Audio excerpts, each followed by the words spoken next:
இருக்கிறவராக இருக்கிற ஒரு மினியவருமாக இயேசுவ நாமத்தில் உங்களை யாவருக்கும் அன்பின் வாழ்த்துக்கள். ராஜ்யம் கர்த்தருடையது. சங்கீதம் 22:28. ராஜ்யம் கர்த்தருடையது, அவர் ஜாதிகளை ஆளுகிறவர். கிறிஸ்துதான் சபைக்கு தலைவராயிருக்கிறார். சபையிலே பணம், பதவி, பலம் படைத்தவர்களும், ஏழைகளும், எஜமான்களும், அடிமைகளும் இருப்பார்கள்.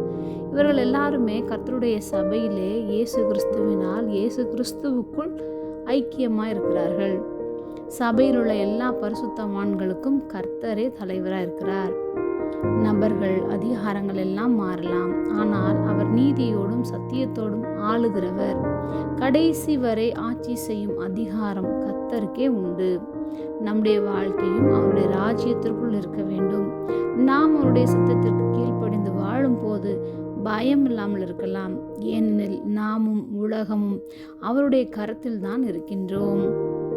இன்றும் முதலாவது அவருடைய ராஜ்யத்தையும் அவருடைய நீதியும் தேடுவோம். அப்பொழுது நமக்கு தேவையான எல்லாவற்றையும் அவரே நமக்கு கொடுப்பார்.